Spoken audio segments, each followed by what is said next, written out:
Hello guys, today we have made 5 candidate quiz buzzers. So these are the 5 outputs. So these output are in the form of bulb and these are working on 230 volt. And these are the 5 candidate 1, 2, 3, 4, 5. So these are the 5 candidate. They will provide input from here. Immediately the bulb will glow and buzzer will beep and LED will also glow. And for the reset, this is the button. Let me just give you a short demo how it's working. Let me just tell you about some components. So this is the transformer. Actually this is working on 230 volt, right?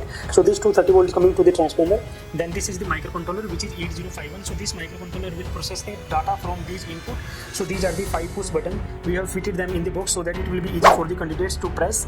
And then this is given to the microcontroller. This input is given to the microcontroller. Then microcontroller will drive the relay. So because we have 5 bulb output, like these are the 5 bulb output. So we have 5 relay. You can see that these are the 5 relay. According to each relay, each bulb will be on, and this will be directly connected to the 5 input. Okay, with the help of this microcontroller. Now if I talk about one relay board, let me just take any one of them. Let me take just this relay board. So let's say this relay is according to this button. So as soon as this button would be pressed, then this relay will be activated and the 230 volt output will be activated. So these are the 230 volt bulb which will be active as soon as the candidate will press the button. And in that case, now if after pressing of this candidate, if any one of the candidate will press the button, that won't be considered because the system will allow only one candidate to press at one time. After that it will neglect all of them. Okay, now this can be for the next run be resetted by this button. So let me just show you how it's working. If I press this, you can see that. You can see that if I am pressing any other, nothing is happening. So this is the reset button.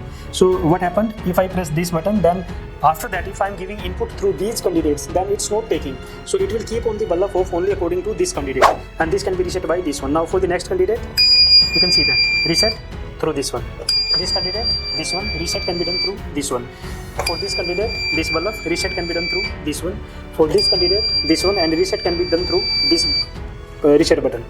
So you have clearly seen that. Let's say I am pressing this one, and after that if I press this one, nothing is happening. So for the next run, the controller will reset the system. Okay, only then the next quiz will be allowed. So this is how it's working. For its data, you can go to the website circuitbazaar.com, or you can go to the description as well. The number is given above, so you can also buy the kit as well from us. You can call us for the kit.